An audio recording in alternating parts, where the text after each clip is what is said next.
Marte, o planeta vermelho, está em perigo. Alguma coisa está perturbando sua órbita. Marte está fora de controle e está sendo arrastado em direção ao Sol. O problema é que sua trajetória coloca o planeta vermelho em curso de colisão com a Terra.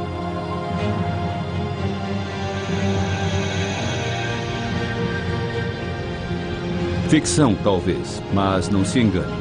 A possibilidade de um impacto como esse já foi uma grande ameaça para a Terra, mas acabamos tendo sorte.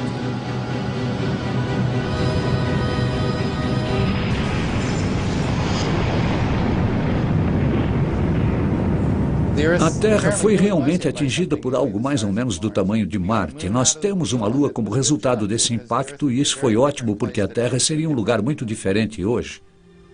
Nossa prototerra sem Lua esperando aquela afortunada colisão. Terra Marco I, o planeta que existia antes da colisão que formou a Lua, foi completamente destruído por este evento de impacto.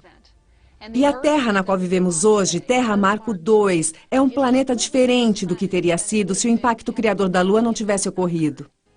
É uma questão simples, mas apenas recentemente os cientistas começaram a refletir sobre o que aconteceria se não existisse a Lua.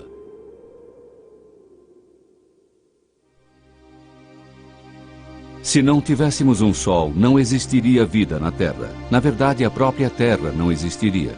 Mas e quanto ao nosso mais próximo vizinho celeste, a Lua? Sem ela ainda existiria uma Terra com seres vivos, mas destituída de vida baseada no solo.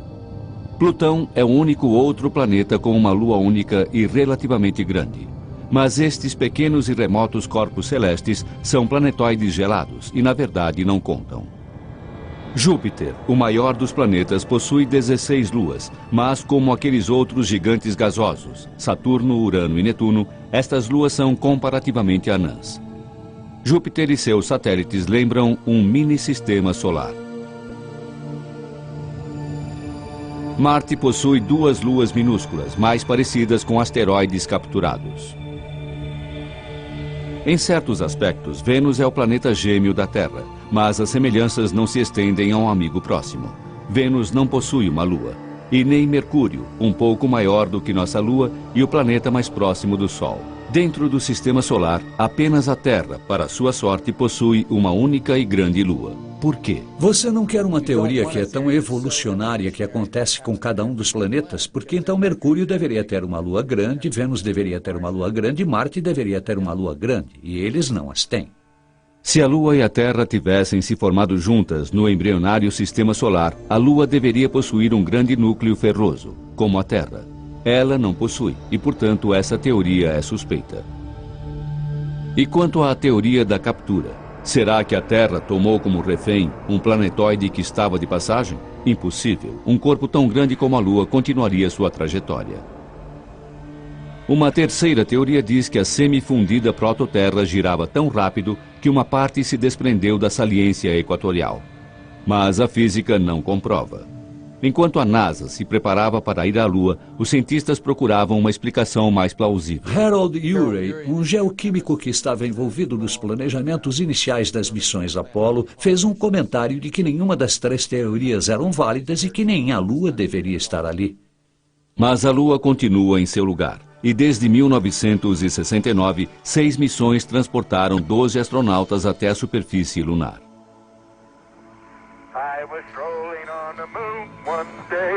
Mas os primeiros pousos da Apollo são sobre bandeiras e pegadas. Mais tarde, entretanto, os astronautas procuravam pelas assim chamadas rochas da criação, materiais que existiriam desde a época da formação da Lua. Será que eles resolveram o mistério da origem da Lua? No total, as missões Apollo trouxeram para a Terra 380 quilos de pó e rochas da Lua.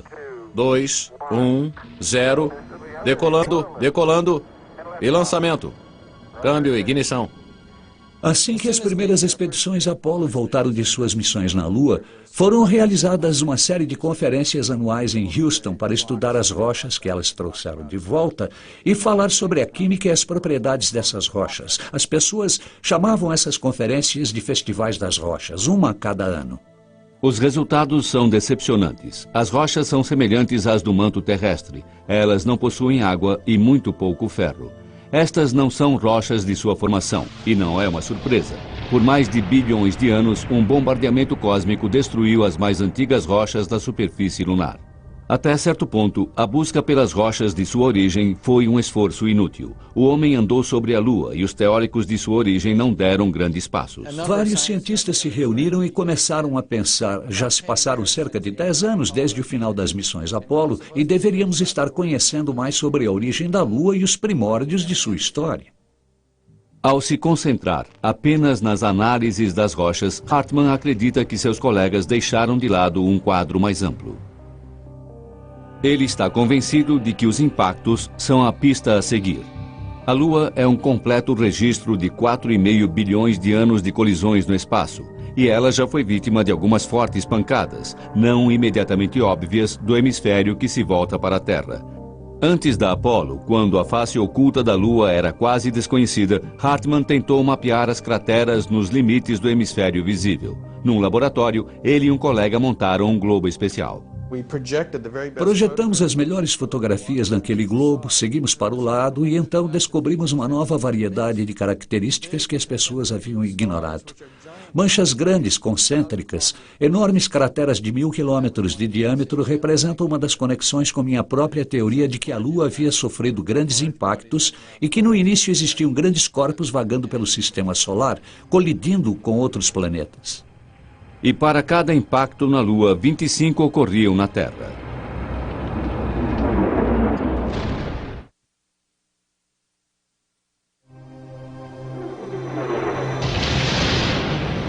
E em 1984, Hartmann estava convencido, o pequeno núcleo de ferro, as pedras completamente sem água, como as do manto da Terra, a Lua deve ter se formado a partir da mãe de todos os impactos.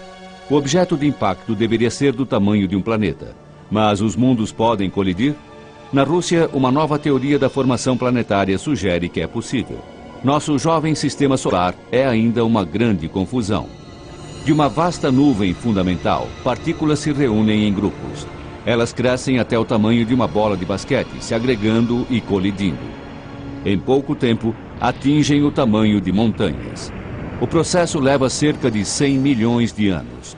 Estamos no estágio final de colisão dos planetas. Um planetoide destrói o manto de Mercúrio. Destroços seguem na direção de Vênus. Mais além está a Terra, terceira rocha a partir do Sol. Mas em seguida, no espaço antes de Marte, um planeta extra, um intruso estranho chamado Orfeu. Sua órbita está muito próxima da Terra. Em seu caminho, desastre. É uma ideia muito interessante essa de que grandes colisões afetaram os planetas, porque nos permite explicar por que um planeta possui um tipo de sistema e outro possui sistema diferente. E ainda assim, se você olhar para trás longe o suficiente para observar os detalhes, os planetas são relativamente similares. Então você pega as semelhanças, mas também encontra essas peculiaridades. Vênus, por exemplo, gira ao contrário, resultado provavelmente de uma grande colisão. Marte possui uma inclinação semelhante à da Terra, uma pista talvez de um outro impacto. O gigante gasoso Urano gira de lado devido a uma colisão com um objeto do tamanho da Terra.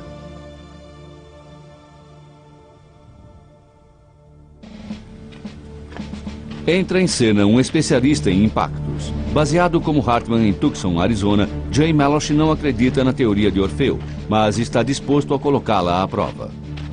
Como cientistas, estamos interessados em saber o que acontece quando dois planetas colidem, mas nunca seremos capazes de realizar experimentos com impactos reais de planetas.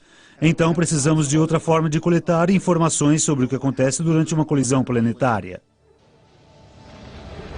Melosh procura especialistas em impactos, os militares. O que fazemos, assim como os militares, quando enfrentam um problema para determinar os efeitos de explosões nucleares acima do solo é utilizar um código de computador. No Novo México, uma conversa com um dos funcionários dá a Melosh acesso a um computador do Sandia National Laboratories. Este é um computador confidencial e, portanto, não pude nem mexer no teclado. Meu colega fez perguntas sobre os dados relacionados ao problema. E ele, por exemplo, me perguntou qual o diâmetro do alvo. E eu dei a ele o diâmetro da Terra. Algumas cabeças se levantaram na sala, o alvo é a Terra. Depois eles perguntaram qual o diâmetro do projeto e eu forneci metade do diâmetro da Terra. Algumas outras cabeças se ergueram ao nosso redor. E em seguida, a velocidade do impacto, 11 km por segundo. Finalmente, por causa do entusiasmo de todos na sala em relação a esta gigantesca colisão, esta simulação se transformou em prioridade e os resultados foram revelados. Podíamos ver a colisão de um planeta, ver esta enorme explosão de gases acontecendo, e foi esse tipo de simulação que permitiu descobrir novos fatores relacionados à compreensão do que acontece nesse tipo de desastre. Então, o que acontece quando dois mundos colidem? Já vimos filmes sobre colisões de planetas e coisas como Guerra nas Estrelas, onde planetas explodem instantaneamente. Não é assim que as coisas funcionam. Os planetas são tão grandes e os eventos ocorrem lentamente. Se você voltasse no tempo, 4,5 milhões de anos atrás, quando o planeta Orfeu colidiu com a Terra, você veria as coisas acontecendo como se fosse em câmera lenta. Orfeu se aproximaria, um corpo com cerca de metade do diâmetro da Terra, e lentamente colidiria com a Terra, penetraria nela e nuvens de vapor seriam expelidas, mas tudo num período de 20 minutos a meia hora.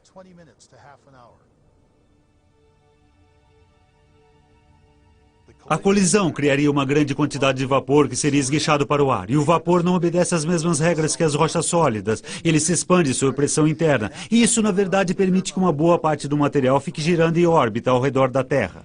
Hartmann nos dá o impacto. Melosh coloca os destroços na órbita. Mas como esses destroços formam uma lua?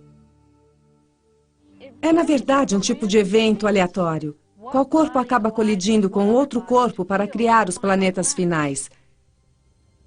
Uma dessas colisões aleatórias veio a acontecer no ângulo exato, com a velocidade certa, para formar nossa Lua. E quando você vê por este ângulo, o fato da Terra estar localizada a uma distância habitável do nosso Sol, com nossa grande Lua, parece que foi um acidente de muita sorte. Marte não teve tanta sorte. 2 pequenos satélites, um deles destinado a atingir o planeta. Um impacto destrói uma lua interna de Urano. Isso deixa o planeta com um grupo de anéis e um satélite reconstituído, a lua que conhecemos hoje como Miranda. Saturno e seus anéis. Bilhões de partículas tão pequenas quanto grãos de areia e tão grandes quanto caminhões. Os anéis são provavelmente os resíduos de uma lua que se desviou para muito perto de Saturno e foi destruída por sua gravidade. Ou talvez a lua tenha sido pulverizada por um impacto. De qualquer forma, os anéis estão próximos demais do planeta para a formação de uma nova lua. Eles estão dentro do que os astrônomos chamam de raio Roche. Fora desse limite, as luas podem se formar. Dentro, os materiais giram na direção do planeta, o provável destino dos anéis de Saturno. O tipo específico de impacto necessário para formar uma lua tão grande quanto a nossa, na verdade, é completamente único. Se Orfeu tivesse atingido diretamente, a Terra não teria uma lua. O ângulo do impacto teria espalhado um anel de destroços, e se estivessem dentro do raio Roche, os destroços teriam voltado ao planeta como uma chuva de meteoros. Mas em outros casos, nós descobrimos que depois de um impacto, talvez se formem 2 luas que ficam estáveis por dezenas de milhares de anos. Carnap tenta todos os ângulos em suas simulações do impacto com Orfeu. 1/3 de suas simulações criaram 2 pequenas luas, mas eles formam parcerias insustentáveis. Além disso, 2 luas não durariam até hoje. Que visão seria se tivéssemos 2 luas no céu, bem próximas da Terra?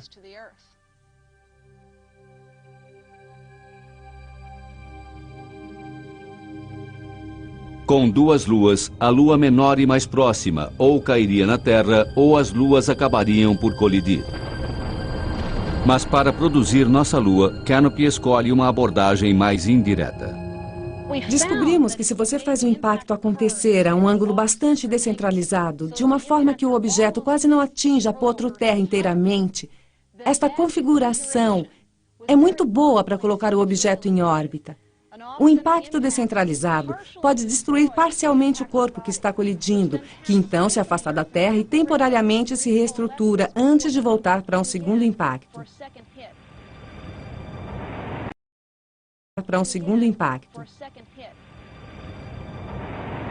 Um duplo desastre. Todo o processo de impacto provavelmente levou cerca de 2 dias para ser completado. Teria sido um terrível final de semana para se estar na Terra. No entanto, nosso prêmio é a Lua. Ela se formou fora do raio Roche, 22.500 quilômetros da superfície da Terra Marco II. Acumulando matéria ejetada de um disco quente de fragmentos, nossa Lua rapidamente se juntou num período de 1 a 100 anos. Se estivéssemos na Terra quando a Lua se formou, digamos 100 anos depois do impacto, a Lua seria uma enorme visão no céu noturno. Se pudéssemos ver a Lua logo após sua formação, ela iria aparecer 15 vezes maior no céu escuro que sua aparência atual. Teria sido uma visão e tanto. Em nosso planeta devastado, há o inferno na Terra. Vulcões em erupção, a crosta se deslocando, lava se espalhando como um oceano. A Lua está tão próxima que rochas e magma são influenciadas como a maré. A força de atração lunar é 4.000 vezes maior do que a de hoje. A Terra estremece e explode. Nos oceanos, todas as ondas são como maremotos. Gradualmente, através de 4,5 bilhões de anos, a Terra esfria e se acalma. Inicialmente, vastas forças fazem com que a Lua seja rapidamente empurrada para longe. As rotações dos dois corpos ficam mais lentas. A duração dos nossos dias passa de 4 para 24 horas. A ação das marés continua a diminuir a velocidade de rotação da Terra e mantém a Lua afastada. Cientistas sabem disso através do exame das camadas de rochas, chamadas de cadenciômetros das marés. Elas mostram a frequência das marés pré-históricas. Marjorie Chan, da Universidade de Utah, procura por estes cadenciômetros em Big Cottonwood Canyon. Várias eras atrás, estas eram camadas de sedimento deixadas pelas marés no estuário de um rio. Algumas destas camadas de rocha possuem apenas a espessura de uma folha de papel. E é como se cada pedaço de papel representasse uma história, uma página retirada de um diário contando o que aconteceu há 1 bilhão de anos. As descobertas de Chan são concretas. Marés primitivas eram mais frequentes e os dias muito mais curtos. É incrível que esses cadenciômetros de marés possam nos dizer que o dia possui apenas 18 horas, porque podemos contar a partir do ritmo das marés. Podemos ver quantos ritmos existiam num dia, quantos dias existiam num mês, quantos meses existiam num ano, e usamos esses cálculos para mostrar como a Lua vem se afastando da Terra. De 22.500 quilômetros no início, a Lua está agora a 376.500 quilômetros da Terra. Atualmente, quando os 3 corpos se alinham, a Lua pode cobrir o Sol com precisão. Na Terra, nós vemos o fenômeno como um eclipse total, uma incrível coincidência cósmica. Estes eclipses são outras evidências de que a Lua está se afastando da Terra. Este é um eclipse total como vemos hoje, mas era assim que veríamos o eclipse quando a Lua estava mais próxima da Terra. No futuro, quando a Lua estiver mais distante, um eclipse total será coisa do passado.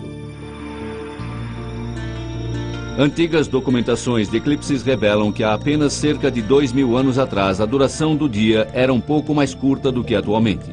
Se tivesse se mantido constante, o eclipse solar de 136 a.C. teria seguido esta linha de totalidade. Em vez disso, como o dia era 1/20 de segundo mais curto, a totalidade se deslocou para o leste através da Babilônia. Mais de 1/4 de século atrás, os astronautas da Apollo instalaram refletores na Lua. Hoje, eles são alvos para os astrônomos do Observatório McDonald, no Texas. Ao receber os raios laser que retornam dos refletores, a velocidade na qual a luz está se afastando pode ser medida até a largura de um fio de cabelo. A distância está se ampliando em 3,8 centímetros por ano. Dessa forma, em 4,5 bilhões de anos, a Lua em nosso céu encolheu até chegar nisso. A força de atração gravitacional da Lua mantém a Terra numa posição horizontal, com uma inclinação de 23 graus. Marte, ao contrário, não possui uma grande lua estabilizadora. Consequentemente, ele oscila em seu eixo.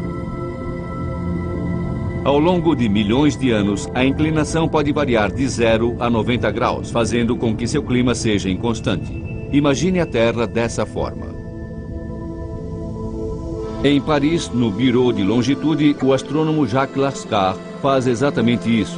Ele se pergunta o que aconteceria à Terra sem nossa grande e benéfica Lua.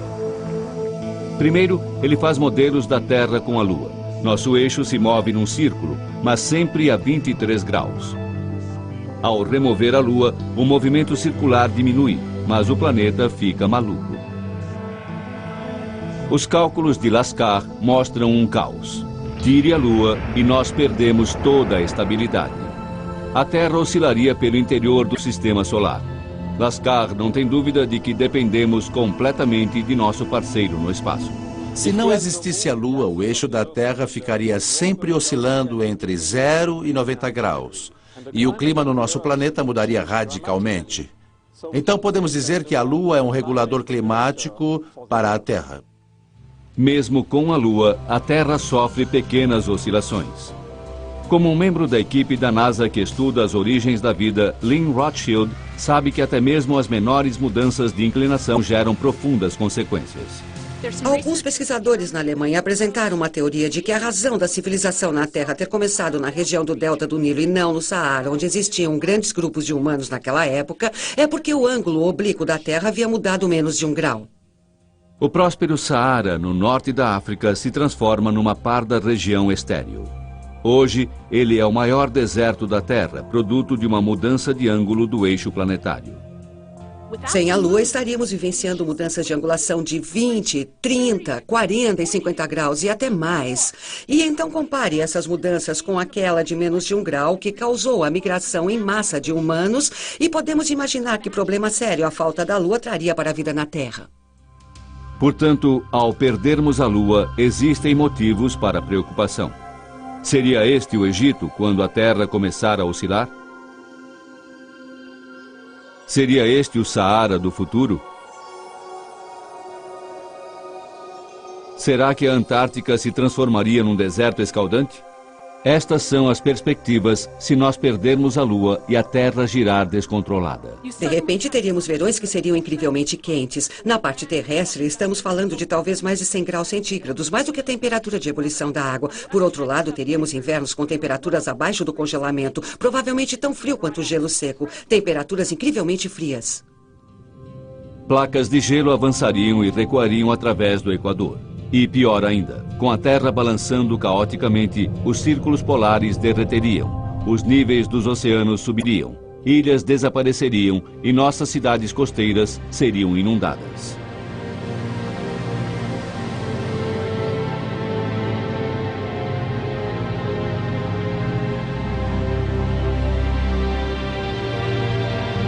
É fato concreto, a Lua está nos abandonando. E quanto mais distante, menor sua capacidade de estabilizar nosso planeta, e mais lenta será a rotação da Terra. Nossos dias ficarão cada vez mais longos. Uma forma de diminuir os efeitos do distanciamento da Lua é a construção de represas, não em rios, mas nos oceanos. É ficção científica, mas temos milhões de anos para desenvolver a tecnologia. Estamos perdendo a Lua por causa do atrito das marés. Reduzindo a vazante e a corrente de nossos oceanos através de represas, poderíamos diminuir o índice de recuo da Lua. Igualmente audaciosa é a ideia do falecido Alexander Abian, da Universidade de Iowa. Ele sugere sequestrar uma lua de Júpiter e estacioná-la na órbita da Terra. Esta lua, Europa, é grande o suficiente para o trabalho. Ela não substituiria nossa lua. Europa apenas ajudaria a manter nosso planeta alinhado, já que a influência de nossa Lua está diminuindo.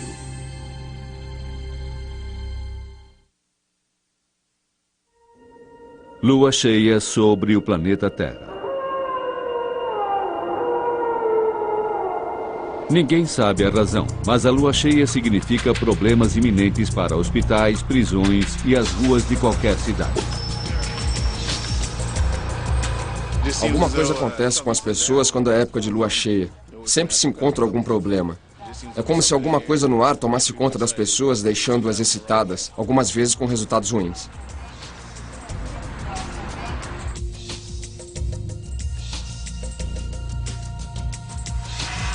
Da lua nova à lua cheia, os cientistas explicam as fases lunares. Como apenas metade da lua é iluminada pelo sol, nós vemos uma quantidade variável dessa metade. O que eles nem sempre explicam é o efeito dessas fases sobre a vida terrestre. Por que a prática de alguns tipos de yoga eram considerados perigosos durante a lua cheia? Um número maior de bebês nasce na lua cheia? Será que a órbita da Lua de 29 dias e meio terrestres, o mês lunar, influencia o ciclo menstrual? Para os homens primitivos, a lua cheia significava mais luz para suas caçadas. Existe uma teoria de que isso conectou o ciclo menstrual ao ciclo lunar. Enquanto o homem caçava, a mulher podia manter-se infértil. Mas nos dias negros da lua nova, quando os homens estavam em casa, a mulher deveria estar fértil para a sobrevivência de nossa espécie. Na natureza, uma vez por ano, as larvas palolos sobem até a superfície do oceano para o acasalamento, uma noite antes de uma lua nova. Presa fácil para os moradores destas ilhas dos mares do sul. Os corais crescem na Grande Barreira de Recifes. Isso acontece apenas na lua cheia em novembro, o sinal lunar para 1000 espécies se reproduzirem.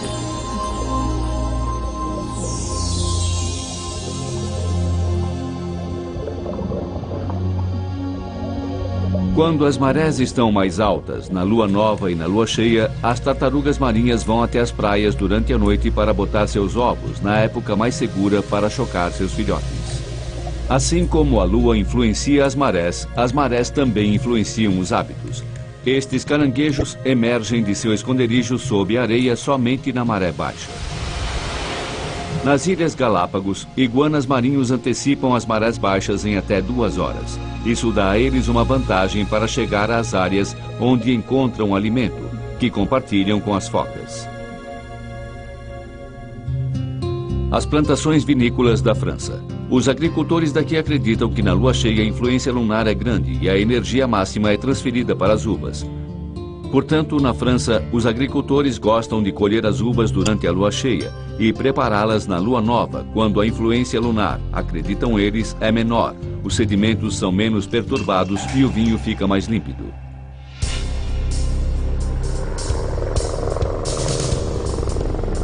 A vida na Terra é sem dúvida dominada pelos ritmos da Lua.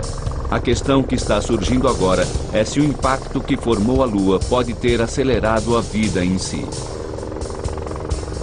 Groenlândia, 1999, e uma incrível descoberta. Estamos voando para um acampamento nesta remota área do oeste da Groenlândia e podemos chegar aqui apenas de helicóptero, e do acampamento vamos andar até o local onde encontraremos o capítulo 1 da história da Terra. 3 bilhões e 800 milhões de anos atrás, esta área rochosa fazia parte do fundo do oceano. Um inuit nativo, Minik Rosen, é o primeiro a descobrir seu segredo. Esta é a mais antiga, esta é a mais antiga rocha da Terra. Este é o material mais antigo que você pode pegar nas mãos. E se você quiser tocar algo mais antigo do que isso, vai ter que ir até a Lua para encontrá-lo. Mas a pedra lunar, apesar de antiga, não guarda pistas sobre a vida. Na Terra, a rocha da Groenlândia encontrada por Rosen traz novas informações, e esta é sua grande descoberta. Suas camadas possuem carbono, evidências de um plâncton complexo. Esse plâncton existiu há muito tempo, 200 milhões de anos antes da data previamente estimada para o início da vida, puxando esta data para mais perto do impacto formador da Lua. Foi realmente uma experiência incrível, porque seres vivos não deveriam existir naquela época, e se existissem, definitivamente não deveriam ser em formas de vida que teriam existido em alto mar.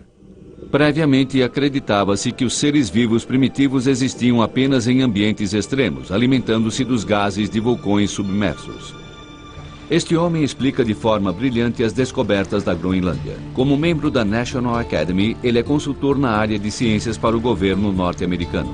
Norman Sleep acredita que o impacto do Orfeu, responsável pela formação Norman Sleep acredita que o impacto do Orfeu, responsável pela formação da Lua, deu origem à vida. A Terra Marco I morreu na colisão com Orfeu. Esta é a Terra Marco II. Se estivéssemos na Terra Marco I, estaríamos agora sob 3 quilômetros de água. Não teríamos oxigênio para respirar. A teoria de Sleep é radical. Orfeu acabou com metade dos oceanos da Terra Marco I e criou uma nova atmosfera. Muito provavelmente, existia vida aquática em nosso protoplaneta. A Terra Marco I tinha bastante água e Orfeu podia ter vida também. Mas aquele impacto não fez nenhum refém. O impacto restaurou completamente a Terra para um novo começo. Qualquer forma de vida que existia tanto na Terra quanto no Orfeu teve seu fim na colisão. Mas ele acredita que Orfeu, na verdade, incitou a vida na Terra. Deve existir uma conexão direta entre a continuação da vida na Terra e o impacto que criou a Lua. Sleep acredita que, como a Terra Marco I, Orfeu possuía um núcleo de ferro. No computador, estes núcleos são azuis.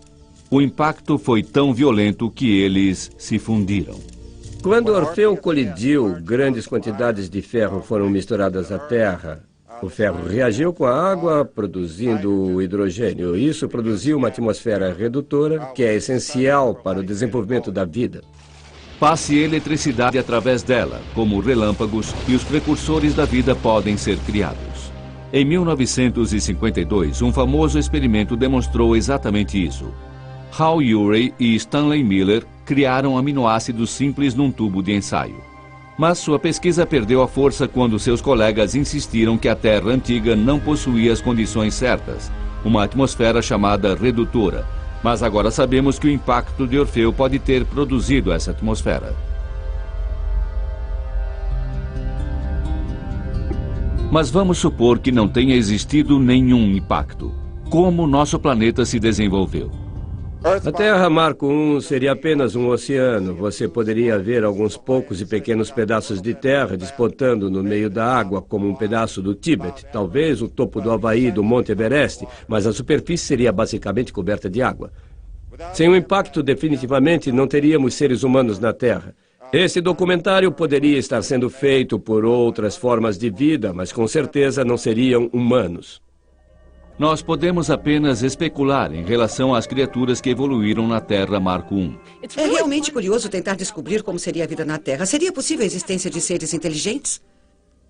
Se não tivesse existido o impacto que formou a Lua, acredito que a vida no solo seria muito diferente. Na verdade, poderia nem existir vida em terreno seco.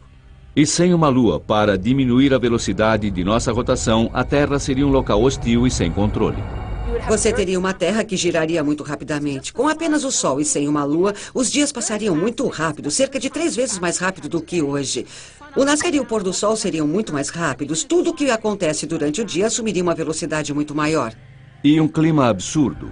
Ventos soprando a centenas de quilômetros por hora. Tempestades de areia intermináveis. Nenhum ser humano conseguiria sobreviver aqui. Então você realmente precisa se voltar ao meio ambiente aquático e pensar, bem, o que no mundo aquático pode ser considerado inteligente? Os polvos e seus parentes são todos um pouco inteligentes. Eles podem fazer coisas como construir pequenas casas por si mesmos com seus tentáculos. Eles podem, até certo ponto, ter sentimentos. Possuem olhos que são quase sósias dos olhos dos vertebrados. Eles são absolutamente fascinantes. E então você tem um tipo de imagem de que cefalópodes como o polvo, a lula e assim por diante seriam os verdadeiros gênios de uma Terra sem Lua. Mas mesmo com a Lua, apesar dos cefalópodes não terem se desenvolvido para dominar a Terra Marco II ou mesmo nossos oceanos, a maioria morreu no impacto de 65 milhões de anos atrás, que acabou com os dinossauros. Extinções em massa ocorrem aproximadamente a cada 100 milhões de anos. No passado, a Lua poderia ter protegido a Terra de tais impactos, mas pelas estatísticas, as chances eram muito pequenas. Na condição de bióloga evolucionária, eu não ligo muito para estatísticas. Tudo o que precisa é de um único impacto que teria afetado a evolução. E o fascinante é que não existe maneira de prová-lo. Poderia ter existido uma situação na qual a Lua realmente nos protegeu, que na verdade nos teria salvado estando no lugar certo, na hora certa, interceptando um impacto que de outra forma teria causado graves danos à vida da Terra. Em outras palavras, causado uma extinção em massa. A Lua pode ter salvado o nosso planeta e agora está para se transformar na pedra de apoio para outros planetas.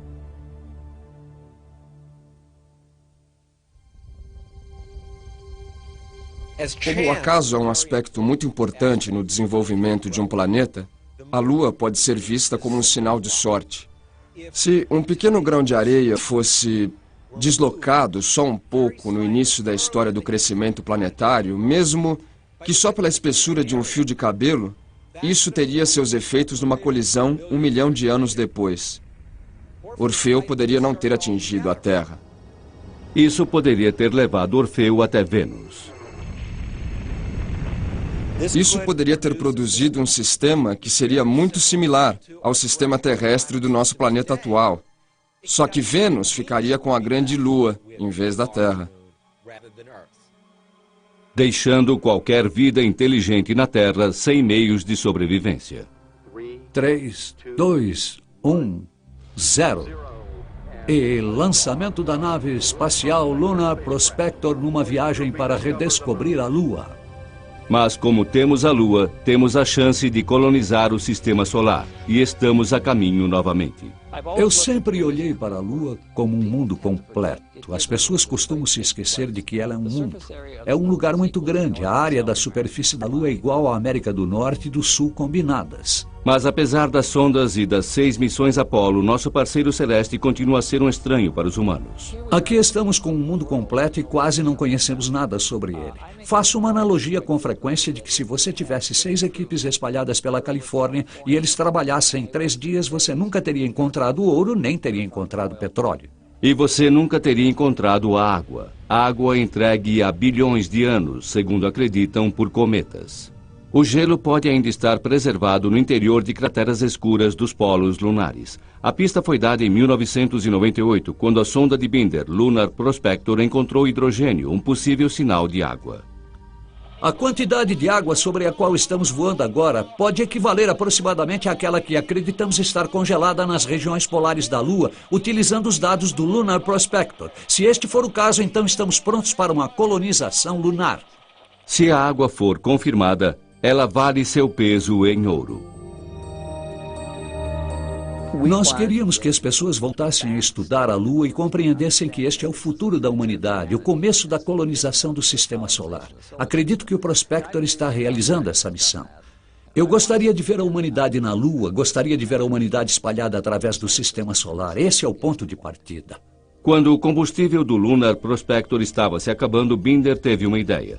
Decidiu mirar a sonda numa cratera do Polo Sul. Será que um impacto deliberado podia nos dar uma prova da existência de água?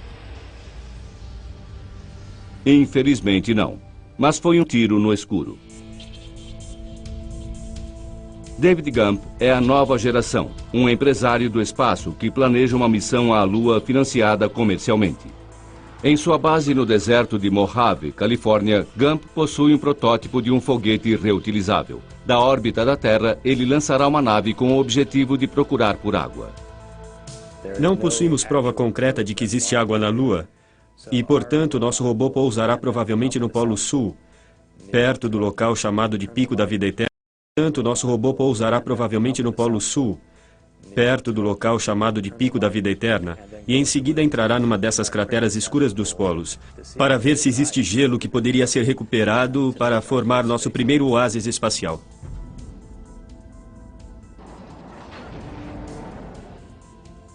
Se pudermos confirmar que existe água suficiente nos polos lunares, significaria que poderíamos reabastecer nossas espaçonaves lá, que missões até Marte e locais mais distantes do Sistema Solar finalmente seriam viáveis. Seria a primeira vez que poderíamos realmente viver fora da Terra enquanto exploramos o espaço. A visão de Gump depende da água lunar. Ela sustentaria a vida e a separação em hidrogênio e oxigênio líquidos poderia gerar o combustível do foguete. A Lua seria um porto espacial. Eu acho que a Lua é fundamental para a exploração do resto do Sistema Solar. O Sistema Solar é realmente um lugar enorme e ter um lugar para treinar e fazer testes com seres humanos perto de casa e pedir ajuda se tivermos algum problema é extremamente importante. Se você estiver a caminho de Marte e tiver algum problema, poderá ter apoio. Se existir água, o próximo passo serão as colônias lunares, mas não os módulos apresentados pela ficção científica. Seriam mais como as estruturas de tijolo dos desertos mexicanos e do sudoeste dos Estados Unidos. Os pioneiros da Lua vão criar suas acomodações com a Terra lunar. A NASA está tomando nota. A próxima vez que realizarmos uma viagem até a Lua, nossas roupas serão de alta tecnologia. Mas vamos depender de recursos naturais básicos para nossas residências. A palavra de ordem é economia, aproveitando os recursos locais. As primeiras habitações da Lua podem ser parecidas com estas cabanas no Museu de Construção Tradicional da Califórnia. Cada quilo de material que carregássemos daqui até a Lua custaria de 2 a 3 quilos de ouro. Por esta razão, será muito importante utilizar o que já existe por lá. Tubos, cheios de pó da Lua e empilhados em espiral. Parece irônico que estamos voltando ao passado da nossa história. E então vamos realmente voltar na história. Vamos pegar o melhor do que a civilização nos deu e transportá-lo para o futuro. Como a montanha-russa?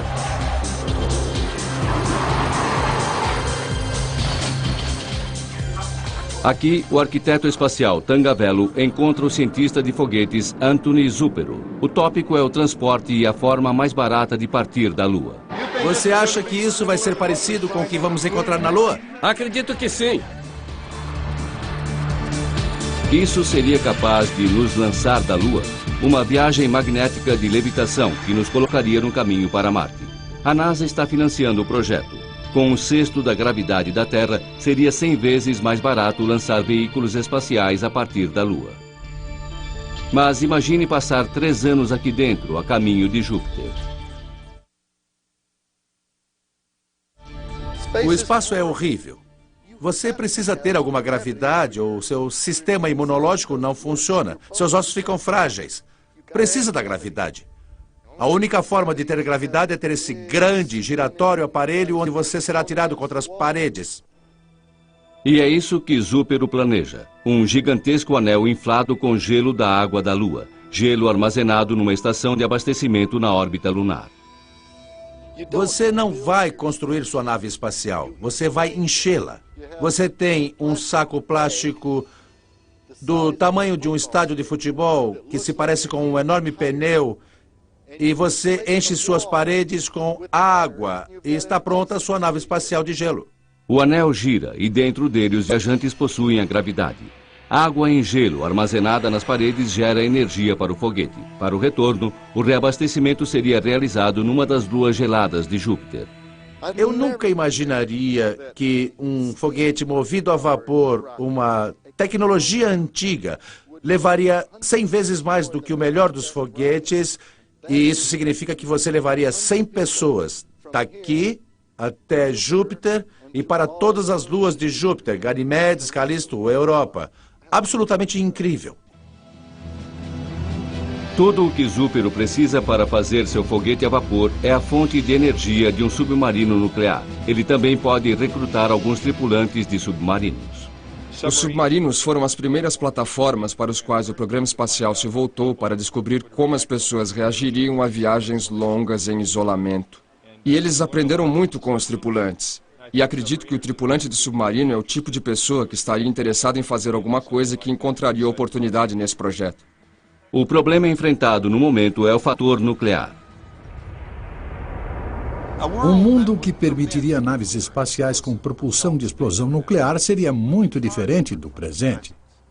Armas nucleares seriam completamente abolidas. Se conseguíssemos atingir essa ordem social pacífica, oportunidades maravilhosas surgiriam.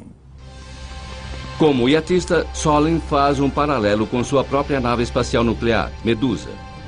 Bem, o que este belo iate da America's Cup, American One, possui em comum com a espaçonave Medusa é a vela triangular.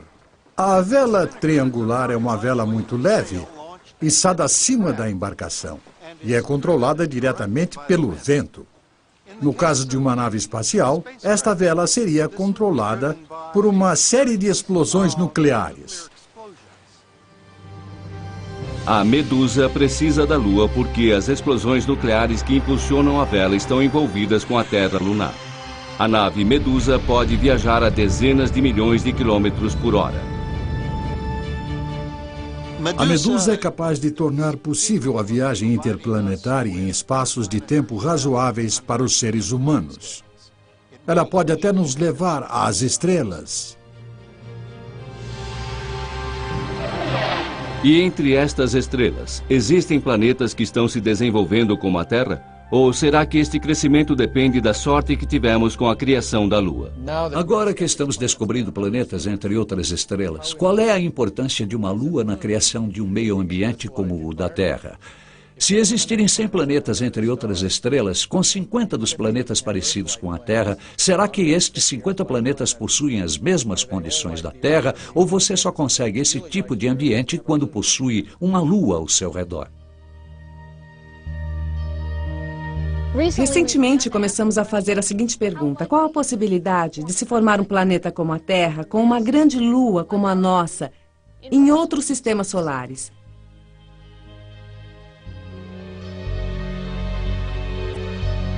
Esta é uma questão crítica, porque a Lua parece ser um elemento de extrema importância para a vida e a estabilidade climática em nosso planeta.